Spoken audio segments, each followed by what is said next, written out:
రాజధాని అమరావతిలో real estate mafia real estate లూటీ జరుగుతుందనే అనుమానాలు బలపడుతున్నాయని ఏపీసీసీ అధ్యక్షురాలు వైఎస్ షర్మిలారెడ్డి ఆరోపించారు. తొలి విడతలో ప్రభుత్వ భూమితో కలిపి 54,000 ఎకరాలు సేకరించారని, 11 ఏళ్ల తర్వాత కూడా పిచ్చి మొక్కలే కనిపిస్తున్నాయని విమర్శించారు. 1 కిలోమీటర్లో కూడా డెవలప్మెంట్ అనేది లేదని దుయ్యబట్టారు. ఇది రియల్ ఎస్టేట్ మాఫియా కాకుంటే మరేంటి అని వైఎస్ షర్మిల తీవ్ర స్థాయిలో రెచ్చిపోయారు. ఆదాని అంబానీకి బాకీ పడ్డారని, భూములు సేకరిస్తున్నారా అని ప్రశ్నించారు. ముంబై ఛత్రపతి విమానాశ్రయం 1850 ఎకరాలు, భోగాపురం 2200 ఎకరాలు, మరి అమరావతికి 5000 ఎకరాలు ఎందుకు? బీజింగ్, లండన్లో ఒలింపిక్స్ నిర్వహించే స్పోర్ట్స్ సిటీలు 150 ఎకరాలు విస్తీర్ణమే. మరి అమరావతి స్పోర్ట్స్ సిటీకి 2500 ఎకరాలు ఎందుకు అని ప్రశ్నించారు. ఈ 54,000 ఎకరాలలో మొత్తం డెవలప్మెంట్ జరిగిపోయినట్టే, అమరావతి ఒక విశ్వనగరం అయిపోయినట్టే, అమరావతి ఒక లివబుల్ సిటీగా వీళ్ళు మార్చేసినట్టే. ఇప్పుడు ఇంకా డెవలప్ చేయడానికి అమరావతిలో భూములు లేనట్టే. ఇప్పుడు చంద్రబాబు గారు మళ్ళీ సెకండ్ ఫేజ్ భూసేకరణకు స్కెచ్ వేస్తున్నారు. ఇది ఎంతవరకు న్యాయమో మరి చంద్రబాబు గారే సమాధానం చెప్పాలి. 54,000 ఎకరాలను మీరు అమరావతి కోసమని తీసుకొని దాంట్లో ఏమాత్రం డెవలప్మెంటు చూపించకుండానే సెకండ్ ఫేజ్గా 44,000 ఎకరాలను తీసుకోవడానికి సిద్ధపడ్డారు. దానికి గాను 16,666 ఎకరాలేమో 7 గ్రామాల నుంచి వెంటనే సేకరించడానికి తయారైపోయారు. ఇక చంద్రబాబు గారు అంటారు, మనకు రాజధానిగా ఒక అంతర్జాతీయ స్టాండర్డ్స్తో ఉన్న రాజధాని కావాలా వద్దా, మనకు రాజధానిగా ఒక మున్సిపాలిటీ కావాలా లేక గ్లోబల్ సిటీ కావాలా అని మళ్ళీ చంద్రబాబు గారే ప్రశ్న వేస్తున్నారు. వాయు కాలుష్యం నివారించటకు ప్రతి ఒక్కరూ వారానికి ఒకసారైనా సైకిల్ వాడి వాయు నాణ్యత పెంచాలని జిల్లా కలెక్టర్ డీకే బాలాజీ ప్రజలకు పిలుపునిచ్చారు. ప్రతి నెల ఒక ఇతివృత్తం ఎంచుకొని ఆ ప్రకారంగా వివిధ స్వచ్ఛతా కార్యక్రమాలను చేపడుతున్నామన్నారు. స్వర్ణాంధ్ర స్వచ్ఛాంధ్ర కార్యక్రమంలో భాగంగా శనివారం నగరంలోని కలెక్టరేట్ ప్రాంగణంలో జిల్లా కలెక్టర్ నేతృత్వంలో కలెక్టరేట్లోని వివిధ ప్రభుత్వ శాఖల అధికారులు, సిబ్బంది స్వచ్ఛతా కార్యక్రమంలో పాల్గొన్నారు. జిల్లా కలెక్టర్ తన భద్రత క్యాంప్ సిబ్బందితో కలిసి సైకిల్పై కలెక్టర్ క్యాంప్ కార్యాలయం నుండి బయలుదేరి కలెక్టర్ చేరుకున్నారు. తదుపరి జిల్లా కలెక్టర్ వివిధ ప్రభుత్వ శాఖల అధికారులు, సిబ్బందితో కలిసి కలెక్టరేట్లో ఈవీఎం గోదాం వెనుక వైపు డిఎస్ఓ సర్వే భూ రికార్డుల కార్యాలయాల చుట్టుపక్కల చెత్తా చెదారాలను తొలగించి ట్రాక్టర్లకు ఎక్కించారు. ఈ సందర్భంగా జిల్లా కలెక్టర్ మీడియా ప్రతినిధులతో మాట్లాడుతూ, రాష్ట్ర ప్రభుత్వం ప్రతి నెల 3వ శనివారం స్వర్ణాంధ్ర స్వచ్ఛాంధ్ర కార్యక్రమాలను నిర్వహించడం జరుగుతుందన్నారు. ప్రతి నెల ఒక ఇతివృత్తం ఎంచుకొని ఆ ప్రకారంగా వివిధ స్వచ్ఛత కార్యక్రమాలను చేపడుతున్నామన్నారు. ఇందులో భాగంగా గత 2 నెలలుగా ఉన్న ఇతివృత్తాలను ప్రతి నెల 3వ శనివారం వరకే పరిమితం చేయకుండా జిల్లాల్లో మిగతా శనివారాల్లో కూడా కొనసాగిస్తున్నామన్నారు. మొట్టమొదటి నెల అక్టోబర్ నెలలో వాయు కాలుష్య ప్రధాన అంశంగా స్వచ్ఛాంధ్ర కార్యక్రమం చేపట్టడం జరిగిందన్నారు. వాయు నాణ్యత పెంచాలంటే ప్రజలందరూ చాలా వరకు సైకిల్ వాడాలన్నారు. ఇందులో భాగంగా ప్రతి శనివారం కలెక్టరేట్లో పనిచేసే ప్రతి ఉద్యోగి నడుచుకొని గాని లేదా సైకిల్ పైన గాని రావాలని సూచించామన్నారు. అంతేకాకుండా విజయవాడ నుండి మచిలీపట్నం వచ్చే అధికారులు విడివిడిగా కాకుండా 3-4 అధికారులు కలిసి ఒకే వాహనంలో రావాలని సూచించామన్నారు. ఆంధ్రప్రదేశ్ ప్రభుత్వం స్వచ్ఛాంధ్ర కార్యక్రమాన్ని ప్రతి నెల 3వ శనివారం చేపడుతున్న విషయం అందరికీ తెలిసిందే. ప్రతి నెల కూడా ఒక థీమ్ బట్టి కార్యక్రమం నిర్వహించబడుతుంది. దాంట్లో భాగంగా మనకు లాస్ట్ 2 monthsలో జరిగిన థీమ్స్ని మనము థర్డ్ సాటర్డేకి మాత్రమే పరిమితం చేయకుండా కృష్ణా జిల్లాలో కొనసాగిస్తున్నాము. దాంట్లో మనకు మొట్టమొదటిగా అక్టోబర్ నెలలో వాయు కాలుష్యం పైన ప్రజలకి అవగాహన కల్పించే థీమ్ ఉంది. సో వాయు నాణ్యత పెంచాలి అంటే చాలా వరకు ప్రజలు సైకిల్ వాడడం వల్ల మన వాహనాలు తగ్గిస్తే వాయు నాణ్యత పెరుగుతుంది అనే ఒక కాన్సెప్ట్ని తీసుకొని ప్రతి శనివారం మన కలెక్టరేట్లో ఉన్న ప్రతి ఎంప్లాయీ కూడాను ఈధర్ నడుచుకొని రావాలి లేదా సైకిల్లో రావాలి. విజయవాడ నుంచి మచిలీపట్నంకి వచ్చే వాళ్ళు ఎవరైనా ఉంటే వాళ్ళు కార్ని పూల్ చేసుకొని రావాలి అనేది పాటిస్తున్నాము. అలాగే ఈ నవంబర్ నెలలో ఉన్న థీమ్ ఏంటంటే community hygiene, social hygiene and community hygiene. దీంట్లో భాగంగా మనము కలెక్టరేట్ ప్రెమిసెస్ని ప్రతి శనివారం కూడాను ఒక్కొక్క భాగం తీసుకొని కలెక్టరేట్ ప్రెమిసెస్లో పనిచేసే ప్రతి ఉద్యోగిని కూడాను అక్కడ వచ్చి సమాధానం చేయిస్తున్నాము. సో మొత్తం కలెక్టరేట్ ప్రెమిసెస్ క్లీన్ అయిన తర్వాత బ్యూటిఫికేషన్కి కూడాను చర్యలు చేపడతాము. కేవలం సోషల్ మీడియా కథనం ఆధారంగా గురు భవానీలను దీక్ష విరమణ విధులకు దూరం చేయటం సరికాదని ఆల్ ఇండియా భవానీ దీక్ష చారిటబుల్ ట్రస్ట్ అధ్యక్షులు లంకా గణేష్, ఎన్టీఆర్ జిల్లా బీజేపీ అధ్యక్షులు అడ్డూరి శ్రీరామ్ అన్నారు. గురు భవానీలు లేకుండా ఎవరు పడితే వారు నమోదు చేసుకుని విరమణ చేస్తే దీక్ష అపవిత్రమవుతుందని ఆందోళన వ్యక్తం చేశారు. దేవస్థానం దేవాదాయ శాఖ కలెక్టర్ ఈ విషయాన్ని పరిశీలించాలని కోరారు. భవానీ దీక్ష విరమణపై గురు భవానీల ఆందోళన, దేవస్థానం నిర్ణయంపై సమావేశం, గురు భవానీల పేరుతో లక్షలాది రూపాయల దోపిడీ జరిగిందన్న సోషల్ మీడియా కథనాల నేపథ్యంలో దుర్గగుడి దేవస్థానం అధికారులు కీలక నిర్ణయం తీసుకున్నారు. గురు భవానీల విధానాన్ని రద్దు చేస్తూ భవానీ దీక్ష విరమణలు ఇకపై సేవగా మార్చి ఎవరు సేవగా నమోదు చేసుకుంటే వారి చేతనే విరమణలు జరిపిస్తామని ప్రకటించారు. ఈ నిర్ణయంపై గురు భవానీలు తీవ్ర ఆందోళన వ్యక్తం చేస్తూ సమావేశం ఏర్పాటు చేశారు. సమావేశం అనంతరం ఎన్టీఆర్ జిల్లా బీజేపీ అధ్యక్షుడు అడ్డూరి శ్రీరామ్, ఆల్ ఇండియా భవానీ దీక్ష చారిటబుల్ ట్రస్ట్ అధ్యక్షులు లంకా గణేష్ గురు భవానీ మాట్లాడుతూ కేవలం సోషల్ మీడియా కథనం ఆధారంగా గురు భవానీలను దీక్ష విరమణ విధులకు దూరం చేయడం దారుణమని అన్నారు. గురు భవానీల ద్వారానే దీక్ష విరమణ జరగటం భవానీ దీక్షల సాంప్రదాయమని ఆయన స్పష్టం చేశారు. డిసెంబర్ 10 నుంచి 15 వరకు 5 రాష్ట్రాల నుంచి లక్షలాది మంది దీక్షాపరులు విచ్చేస్తున్న నేపథ్యంలో గురు భవానీ లేకుండా ఎవరు పడితే వారు నమోదు చేసుకుని విరమణలు చేస్తే దీక్ష అపవిత్రమవుతుందని ఆందోళన వ్యక్తం చేశారు. దేవస్థానం దేవాదాయ శాఖ కలెక్టర్ ఈ విషయాన్ని పరిశీలించాలని కోరారు. నిజంగా ఎవరైనా గురు భవానీలు నేరం చేసి ఉంటే ఆధారాలు బయటపెట్టి వారికి తగిన శిక్ష వేయాలని, అటువంటి సంఘాలను రద్దు చేసి నిజంగా నడుస్తున్న గురు భవానీల సంఘాల ద్వారానే దీక్ష విరమణలు కొనసాగించాలని విజ్ఞప్తి చేశారు. విజయవాడ గురు భవానీలంతా కలిసి ఆల్ ఇండియా గురు భవానీ దీక్ష ఐక్యవేదిక సదస్సు ఏర్పాటు చేశారని తెలిపారు. రాబోయే దీక్ష విరమణ కార్యక్రమాన్ని అధికారులు గురు భవానీలు కలిసికట్టుగా భక్తులకు ఎటువంటి ఇబ్బందులు కలగకుండా మంచి సౌకర్యాలు కల్పిస్తూ విజయవంతం చేయాలనే ఉద్దేశంతోనే ఈ సమావేశం జరిగిందని చెప్పారు. ముఖ్యమంత్రి చంద్రబాబు నాయుడు, ఉప ముఖ్యమంత్రి పవన్ కళ్యాణ్, రాష్ట్ర బీజేపీ అధ్యక్షులు పవన్ మాధవ్ ఇప్పటికే ఈ అంశంపై అధికారులతో చర్చించి భక్తులకు అసౌకర్యం కలగకుండా వినూత్న రీతిలో ఏర్పాట్లు చేయాలని ఆదేశించిన విషయాన్ని ఆయన గుర్తు చేశారు. గిరి ప్రదక్షిణ చేసే భక్తులకు సేవ రూపంలో అల్పాహారం, పాలు వంటివి అందించే సాంప్రదాయం కొనసాగుతుందని కూడా ఆయన తెలియజేశారు. విజయవాడ 1 టౌన్ పశ్చిమ నియోజకవర్గ ప్రాంతంలోని దీక్షా విరమణ సమయంలోని గిరి ప్రదక్షిణ చేస్తున్న సందర్భంలో ప్రజలంతా కూడా భక్తి శ్రద్ధలతోని సుదీర్ఘ ప్రాంతాల నుంచి వచ్చేటువంటి భక్తులకు అల్పాహారం అందించడం కావచ్చు, పాలు అందించడం కావచ్చు, టీ అందించడం కావచ్చు, పళ్ళు అందించడం కావచ్చు, ఇలాగా సేవ రూపంలో భక్తులకు ఎటువంటి అసౌకర్యం కలగకుండా అల్పాహారం ఇస్తున్న నేపథ్యం దశాబ్దాలుగా ఆనవాయితీగా వస్తున్న నేపథ్యం చూసాం. అదేవిధంగా ప్రీతమ శాసనసభ్యులు, పశ్చిమ నియోజకవర్గ శాసనసభ్యులు సుజనా చౌదరి గారు కూడా లాస్ట్ ఇయర్ అనేక ప్రాంతాల్లోని ఈ యొక్క అల్పాహారాలు పంచే కార్యక్రమాలను కూడా ఏర్పాటు చేయడం చూసాం. రేపు కూడా రాబోయే మాలా విరమణ కార్యక్రమానికి కూడా తప్పకుండా భక్తులకు ఎటువంటి సౌకర్యాలు కలగకూడదని ఇప్పటికే పశ్చిమ నియోజకవర్గ శాసనసభ్యులు ఆల్రెడీ అధికారులందరూ కూడా ఒక మీటింగ్ వేసి మాట్లాడిన సందర్భం. కాబట్టి ఏదేమైనప్పటికీ గురు భవానీల ఆధారంగా సనాతన ధర్మం ఈరోజు కూడా రక్షింపబడతా ఉంది.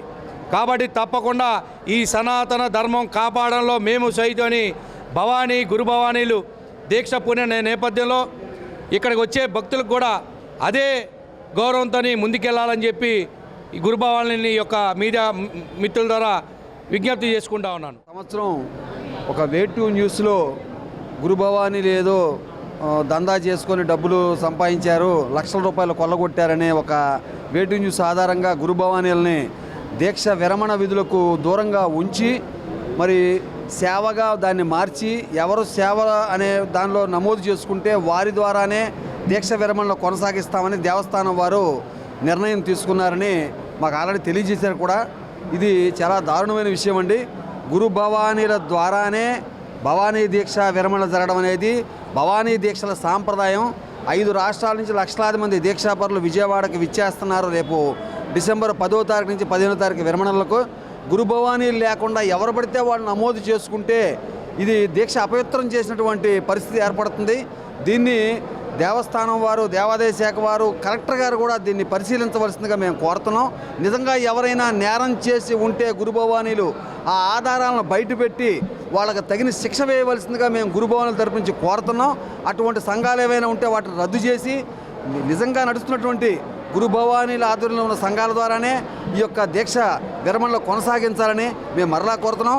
ఈరోజు కలెక్టర్ గారికి ఒక వినతిపత్రం, అలాగే పోలీస్ కమిషనర్ వారికి కూడా మేము ఎవరైనా భవానీ దీక్షలో నేరం చేసుకుంటే వారిని వెంటనే అరెస్ట్ చేయవలసిందిగా మేము కోరుతూ విజ్ఞాపన పత్రం ఇస్తున్నామండి.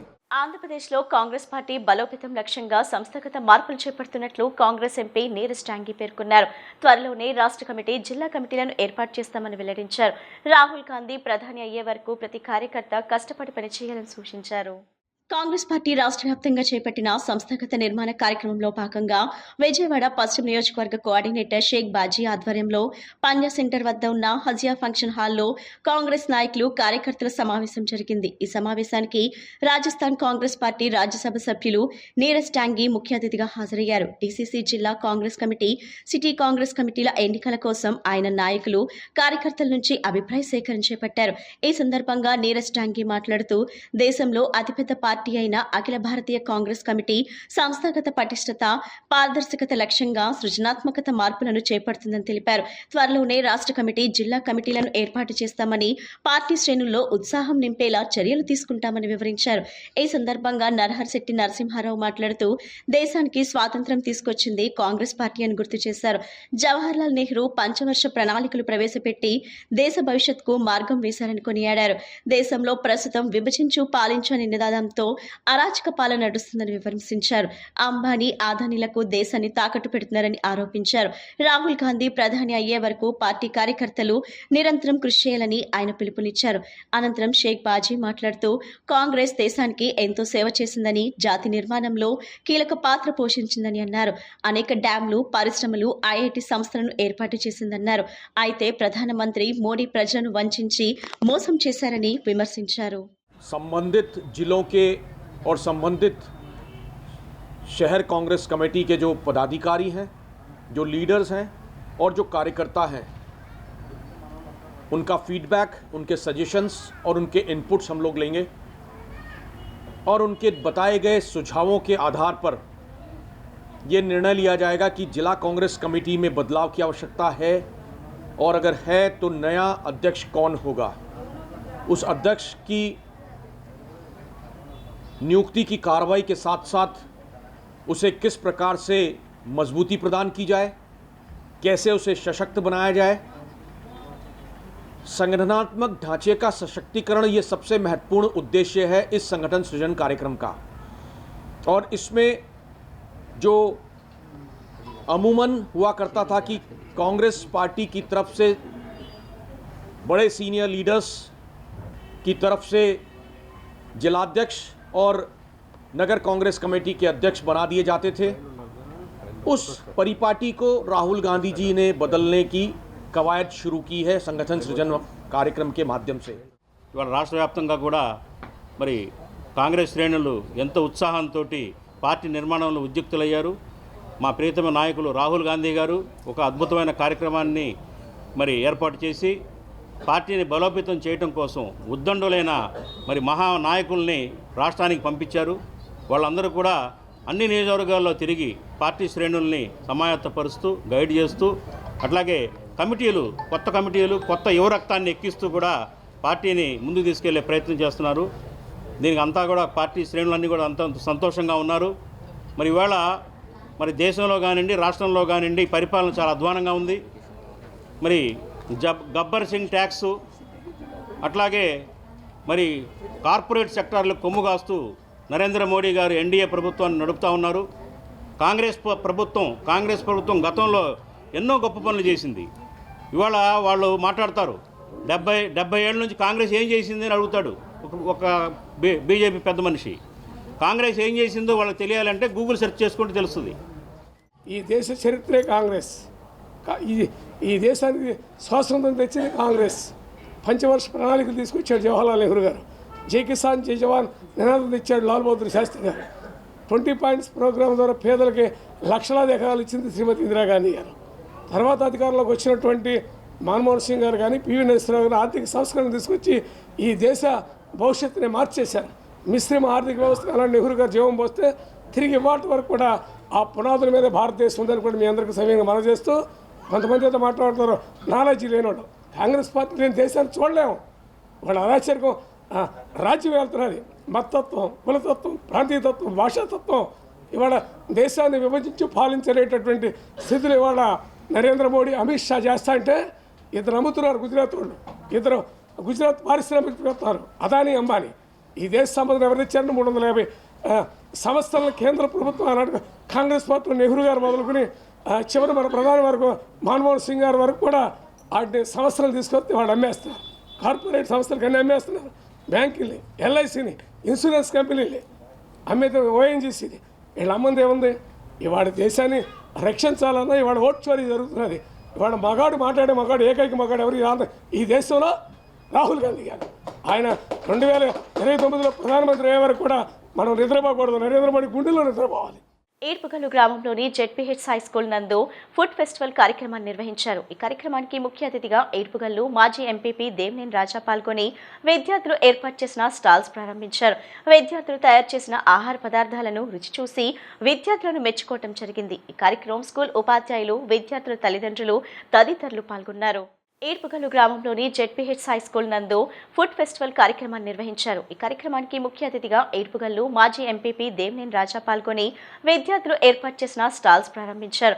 విద్యార్థులు తయారు చేసిన ఆహార పదార్థాలను రుచి చూసి విద్యార్థులను మెచ్చుకోవడం జరిగింది. ఈ కార్యక్రమం స్కూల్ ఉపాధ్యాయులు, విద్యార్థుల తల్లిదండ్రులు తదితరులు పాల్గొన్నారు.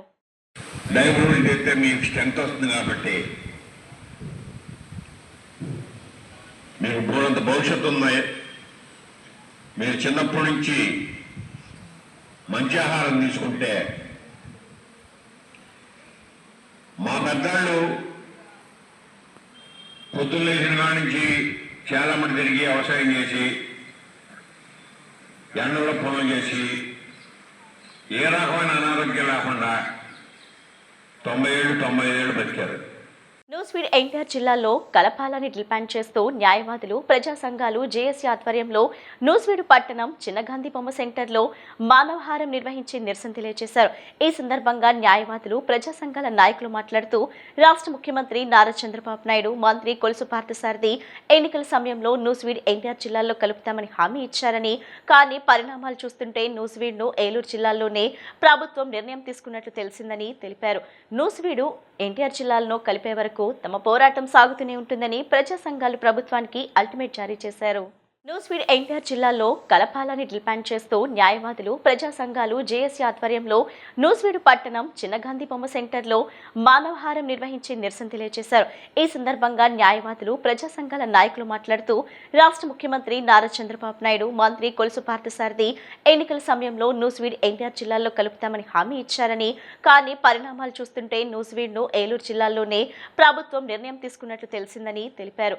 న్యూస్వీడు ఎన్టీఆర్ జిల్లాలను కలిపే వరకు తమ పోరాటం సాగుతూనే ఉంటుందని ప్రజా సంఘాలు ప్రభుత్వానికి అల్టిమేట్ జారీ చేశారు.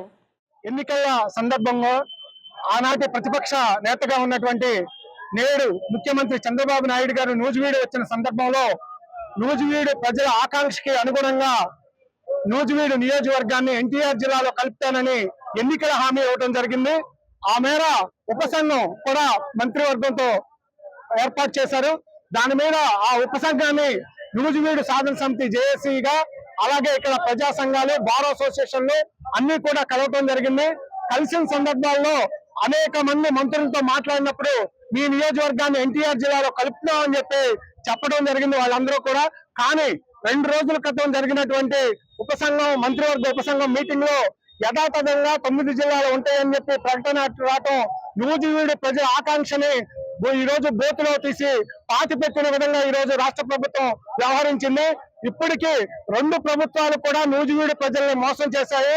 గతంలో ప్రత్యేకంగా మన ఆంధ్ర విడిపోయినప్పుడు తెలంగాణ నుంచి నూజివీడు ప్రాంతాన్ని రాజధానిగా చేస్తామని చెప్పి ఆనాడు ప్రభుత్వం మోసం చేసింది.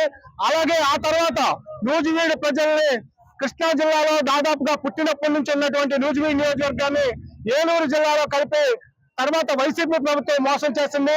ఆ తర్వాత ఎన్టీఆర్ జిల్లాలో కలుపుతానని చెప్పి నేడు టీడీపీ ప్రభుత్వం మోసం చేసింది. నూజివీడు ప్రజలు ఏ ప్రభుత్వం అధికారంలోకి వచ్చినా గానీ మోసపోతూనే ఉన్నారు తప్ప ఈ రోజు వాళ్ళు ఇచ్చిన హామీలు నెరవేరే పరిస్థితిని చూస్తా ఉన్నాం. ఈ హామీ నెరవేర్చాలని చెప్పి మనం నూజివీడులో కృష్ణా జిల్లాలో దశాబ్దాలుగా ఉన్నాము. 1931 నుంచి నూజివీడు రెవెన్యూ ప్రాంతంగా ఉంది. దాదాపు మన నూజివీడు నియోజకవర్గాన్ని ఏలూరులో కలపవద్దని చెప్పి నూజివీడులో అన్ని ప్రజా సంఘాలతో రౌండ్ టేబుల్ సమావేశాలు నిర్వహించాం, ధర్నాలు చేశాం, రాస్తారోకోలు చేశాం, నిరాహార దీక్షలు చేశాం. దాదాపుగా ఈ నియోజకవర్గంలో 72 గ్రామాల్లో జీబు యాత్ర నిర్వహించి 1,00,000 కరపత్రాలు పంచి 25,000 సంతకాల సేకరణ చేసి నూజివీడు సబ్ కలెక్టర్ కార్యాలయం నుంచి విజయవాడ కలెక్టర్ క్యాంప్ కార్యాలయానికి పాదయాత్ర నిర్వహించి ఆనాడు కలెక్టర్ కి నూజివీడు ప్రజల వాంఛను తెలియజేయడం జరిగింది. కానీ గత వైసీపీ ప్రభుత్వం మోసం చేసింది. ముఖ్యమంత్రి చంద్రబాబు నాయుడు గారు ఇక్కడికి వచ్చినప్పుడు వైసీపీ జగన్ ప్రభుత్వం ఎలాంటి తప్పులే చేస్తుంది, ఈ తప్పులు మేము అధికారంలోకి వచ్చాక సరి చేస్తామని చెప్పారు. అది చేయని పరిస్థితి ఈ రోజు నెలకొంది. కాబట్టి మేమంతా కూడా చిన్నగాంధీ పంప్ సెంటర్ లో జేఏసీగా అన్ని ప్రజా సంఘాలు, పార్టీలు, బార్ అసోసియేషన్ ఆధ్వర్యంలో ఈ రోజు ఈ కార్యక్రమం చేస్తా ఉన్నాం. ఆ హామీ ఇచ్చినప్పుడు నేటి మన నూజివీడు నియోజకవర్గ ఎమ్మెల్యే గారు, అలాగే మంత్రి గృహ నిర్మాణ శాఖ మంత్రి వర్యులు పార్థసారథి గారు కూడా పక్కనే ఉన్నారు. ఈ రోజు ఆయన ఎన్నికల్లో అనేక సందర్భాలు చెప్పారు, నూజివీడు నియోజకవర్గానికి నేను పెద్దపాలేరుగా పనిచేస్తానని చెప్పి. నేను ఈ రోజు పెద్దపాలేరుగా పనిచేయడానికి మీరు అవకాశం వచ్చింది.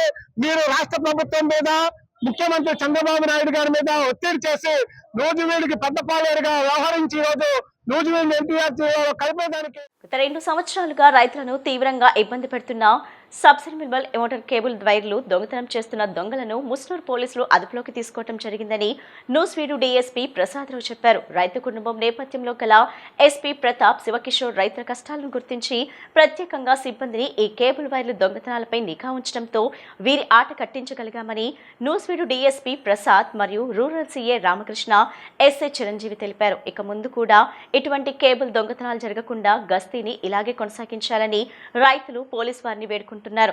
జిల్లాలోని ముస్నూరు సహా 10 పైగా మండలాల్లో రైతులు వ్యవసాయ మోటార్లకు చెందిన సుమారు 400 కేబుల్ వైర్లు దొంగతనాలకు పాల్పడిన 3 నిందితుల్ని అదుపులోకి తీసుకున్నామని చెప్పారు. గత 2 సంవత్సరాలుగా రైతులను తీవ్రంగా ఇబ్బంది పెడుతున్న సబ్సిడబుల్ మోటార్ కేబుల్ వైర్లు దొంగతనం చేస్తున్న దొంగలను ముస్నూరు పోలీసులు అదుపులోకి తీసుకోవడం జరిగిందని నూజివీడు డీఎస్పీ ప్రసాదరావు చెప్పారు. రైతు కుటుంబం నేపథ్యంలో గల ఎస్పీ ప్రతాప్ శివకిషోర్ రైతుల కష్టాలను గుర్తించి ప్రత్యేకంగా సిబ్బందిని ఈ కేబుల్ వైర్లు దొంగతనాలపై నిఘా ఉంచడంతో వీరి ఆట కట్టించగలిగామని నూజివీడు డీఎస్పీ ప్రసాద్ మరియు rural CA Ramakrishna, SI Chiranjeevi తెలిపారు. ఇక ముందు కూడా ఇటువంటి కేబుల్ దొంగతనాలు జరగకుండా గస్తీని ఇలాగే కొనసాగించాలని రైతులు పోలీసు వారిని వేడుకుంటున్నారు.